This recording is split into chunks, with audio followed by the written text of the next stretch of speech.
ආයුබෝවන් කියලා පිළිගන්නවා අදත් අපේ YouTube channel එකට. අද මම කතා කරන්න බලාපොරොත්තු වෙන්නේ ඩොරතියා පුයින්ටේ මර්ඩර් කේස් එක. 1982 අප්‍රේල් මාසයේදී පුයින්ටේගේ මිතුරියක් වගේම ව්‍යාපාරික හවුල්කාරියක් වන මොන්රෝ එනවා පුයින්ටේට අයිති නිවසක කොටසක කුලියට ජීවත් වෙන්න. මොන්රෝ මෙහෙම එහෙට ඇවිල්ලා ටික කාලයක් ගත වනකොට එක්තරා රසායනික ඖෂධයක් අධික මාත්‍රාවෙන් ශරීරගත වීම නිසා ඇයව මිය යනවා. පොලිසිය මේ ගැන පුයින්ටේගෙන් ප්‍රශ්න කරනවා. එතකොට පුයින්ටේ කියන්නේ මොන්රෝ එයාගේ සැමියාගේ අසනීප තත්ත්වයෙන් නිසා ලොකු මානසික පීඩනයකින් හිටියා. අන්න ඒ නිසා එයා මේ ද්‍රව්‍ය අධික මාත්‍රාවෙන් ගන්න නැති කියලා. පොලිසියත් මේක විශ්වාස කරනවා. පොලිසිය මේක විශ්වාස කරලා මේක සියදිවි නසා ගැනීමක් විදිහට වාර්තා කරගන්නවා. දැන් බලමු මේ කවුද පුයින්ටේ කියන්නේ කියලා. පුයින්ටේ කියන්නේ 1980 ගණන්වල ඇමරිකාවේ කැලිෆෝනියාවල නවාතැනක් පවත්වාගෙන ගිය කාන්තාවක්. එයාගේ නිවසේ නවාතැන් අරන් ඉන්නවා වයසක අය. මේ ඇත්තටම මේ පුයින්ටේ කියලා කියන්නේ කාන්තාවක් කියලා උකට නිකන් කාන්තාවක් නෙමෙයි. එයා ධාමඝාතක කාන්තාවක්. එයා මේ Tamanගේ නිවස දෙනව කුලියට. ඒ කුලියට දෙන නිවසේ නවාතැන් අරන් ඉන්නේ ගොඩක් වෙලාවට වයසක අය වගේම ආබාධිත පුද්ගලයන්. මෙන්න මේ පුද්ගලයන්ට හම්බ වෙනවනේ සමාජ ආරක්ෂණ චෙක්පත්. එතකොට මේ පුයින්ටේ කරන්නේ ඒ සමාජ ආරක්ෂණ චෙක්පත් මොවුන්ගෙන් හොරකම් කරනවා. හොරකම් කරලත් නිකන් ඉන්නේ නැහැ. ඔවුන් මේ බහුතරයක් දෙනා ඝාතනය කරලා දානවා. මෙන්න මේ විදියට මොන්රෝව ඝාතනය කරලා සති කිහිපයකට පස්සේ 74 හැවිරිදි මැල්කම් පොලිසිය පැමිණිල්ලක් දානවා. එයා කියන්නේ පුයින්ටේ ඔහුට මත්ද්‍රව්‍ය ලබා දීලා ඔහුගේ විශ්‍රාම වැටුප සොරකම් කරා කියලා. මෙන්න මේකෙදී පුයින්ටේ මේ සම්බන්ධයෙන් වැරදිකරු වෙනවා. ඒක නිසා ඇයට අවුරුදු 5ක සිරදඬුවමක් නියම වෙනවා. මේ සිරදඬුවම විඳින කාලේ පුයින්ටේ විසින් 77 හැවිරිදි ගිල්මවුත් කියන පුද්ගලයෙක් එක්ක සම්බන්ධතාවයක් ඇති කරගනු ලබනවා. ඊට පස්සේ 1985 ඇය හිරේ නිදහස් වුණාට පස්සේ මේ ගිල්මවුත් එක්ක හවුල් බැංකු ගිණුමක් ආරම්භ කරනවා. ඒ අවුරුද්දේම නොවැම්බර් මාසයේ පුයින්ටේගේ ගෙදර අලුත්වැඩියා කරන්න ඉස්මයිල් කියලා පුද්ගලයෙක් කුලියට ගන්නවා. මෙයාගෙන් අදාළ අලුත්වැඩියාවක් සිදු කරගත්තයින් පස්සේ පුයින්ටේ එයාට ඩොලර් 800ක ප්‍රසාද දීමනාවක් දෙනවා. ඒ වගේම තමයි ගිල්මවුත් අයත් ට්‍රක් රථයකුත් එයාට දෙනවා. එතකොට එයා කියන්නේ ඉස්මයිල්ට ඒ ට්‍රක් රථය යට හම්බුනේ එයාගේ පෙම්වතාගෙන් තෑග්ගක් විදියට කියලා. ඊට පස්සේ පුයින්ටේ ඉස්මයිල්ට කියලා පොත් ගබඩා කරන්න කියලා පෙට්ටියකුත් හදව ගන්නවා. පස්සේ මේ පෙට්ටිය 1986 ජනවාරි මාසයේ පළවෙනි දින දීවරයෙකුට ගම් යූරකදී හමු වෙනවා. ඊට පස්සේ දීවරයා මේක දැකලා පොලිසියට මේ පිළිබඳව දැනුම් දෙනවා.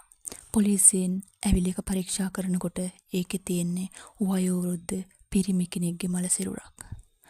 පස්සේ කාලෙ දැනගන්නවා මේ මල සිරුර අයිති වෙන්නේ ගිල්මවුත්ට කියලා. ඒ ගිල්මවුත්ගේ මල සිරුර කියලා. මේ කාලේ පුයින්ටේ දිගින් දිගටම වයස්ගත හා ආබාධිත අයගේ සමාජ ආරක්ෂණ චෙක්පත් ගන්නවා. ඒ අරගෙන පොඩි මුදලක් ඔවුන්ට දෙනවා. ඉතිරි මුදල නවාතැන් ඵලයේ කුලිය කියලා තියාගන්නවා. මීට කලින් දුණු නඩු තීන්දුවෙන් පුයින්ටේට අධිකරණයට කියනු ලබනවා මේ වයස්ගත පුද්ගලයන්ගේ නෑතලා ඉන්න. ඒ වගේම තමයි රජයේ චෙක්පත් පරිහරණයක් තහනම් කරලා තියෙනවා. නමුත් ඇය එම තීන්දුවට පටහැනිව කටයුතු කරන නිසා මේ පිළිබඳව විමර්ශනය කරන්න විමර්ශන නිලධාරීන් එයාගේ නිවසට එනවා. ඒත් කිසිම සාක්ෂියක් ඒ සම්බන්ධයෙන් හොයාගන්න බැරි වෙනවා. මේ අතරතුරේ පුයින්ටේ නිවසේ චීෆ් නැමැත්තෙක් වැඩට ගන්නවා.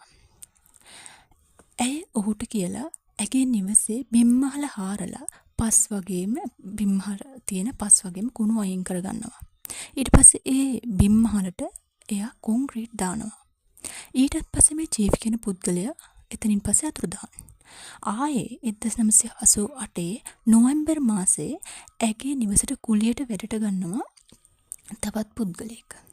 මේ මොන්ටෝයා කියලා තමයි මොහුට කියන්නේ. මේ මොන්ටෝයා මානසික ආබාධ තියෙන භින්නෝන්මාදය කියන රෝගීන් පෙළෙන පුද්ගලයෙක්. මොහු සමාජ සේවා රැස්වීම් වලට නිතිපත හැමදාම වගේ සහභාගී වෙනවා. හැබැයි කාලෙක ඉඳලා මොහු මේ මහජන සේවා රැස්වීම් වලට සහභාගී වුණේ නැහැ. අන්න ඒ නිසා මහජන සමාජ සේවක නිලධාරියා මොහු පිළිබඳව සොයා බලලා මෙන්න මේ අතුරුදහන් මෙන්න මේ නිසා අතුරුදහන් වීම පිළිබඳ පොලිසියට පැමිණිල්ලක් කරනවා. ඊට පස්සේ තමයි මේ පොලිසියේ ඇස් යොමු වෙන්නේ මේ පුවෙන්ටේගේ දිහාවට. ඊට පස්සේ පොලිසිය ඇවිල්ලා පුවෙන්ටේගේ නිවස පරීක්ෂා කරනවා. ඒතකොට පොලිසිය දැනගන්න පුළුවන් වෙනවා මේ පුවෙන්ටේගේ මිදුල්ලේ අලුත් හාරපු වලක පස් තියෙනවා. එතන පරීක්ෂා කරලා බලනකොට තියෙන්නේ මල සිරුරු 7ක්. පොලිසිය මෙන්න මේ මල සිරුරු 7 සොයා ගන්නවා. මෙන්න මේක විමර්ශනය පටන් ගන්නකොටම පුවෙන්ටේ මොකද කරන්නේ? පුවෙන්ටේ පැනලා යනවා ලොස් ඇන්ජලිස් වලට. එහෙට ගිහිල්ලා බාර් එකක වයසක පුද්ගලයෙක් එක්ක කතා කර ඉන්නවා. මේ පුද්ගලයා ටික වෙලාවක් යනකොට අඳුන ගන්නවා මේ පුවෙන්ටේ කියලා. මොකද මේ වෙනකොටත් පොලිසිය විසින් පුවෙන්ටේව පොලිසියට අවශ්‍ය සහකාරියක් විදියට විවිධ මාධ්‍ය හරහා ප්‍රසිද්ධ කරලා තිබුණේ. ඒ නිසා ඒ වයස්ගත පුද්ගලයා පොලිසියට කතා කරලා මේ ගැන කියනවා. පොලිසිය ඇවිල්ලා ඇයව අත්අඩංගුවට ගන්නවා. ඊට පස්සේ ඇගේ නිවසේ මිදුලි වල දාලා තිබුණු මල සිරුරු 7 වගේම ගිල්මවුතා මුන්ටෝගේ මරණ සම්බන්ධයෙන් ඇයට මිනිමෙරුම් 8කට මිනිමෙරුම් 9කට චෝදනා එල්ල වෙනවා. ඒත් ඒ වැරදිකාරිනියක් වන්නේ මිනිමෙරුම් 3කට විතරයි. ඊතුරු 6 සම්බන්ධයෙන් ජූරි සභාවට එකඟතාවයකට එන්න බැරි වෙනවා. මේකෙදි පුවෙන්ටට ජීවිතාන්තය දක්වා සිරදඬුවම් 2ක් හිමි වෙනවා. ඇය 2011 දිමිය යනවා. ඒ ඇයට වයස අවුරුදු 82ක් වෙලා තියෙනකොට. ඒ කැලිෆෝනියාවේ කාන්තා බන්ධනාගාරය තුලදීමයි දඬුවම් ලබද්දිමයි මේ යන්නේ.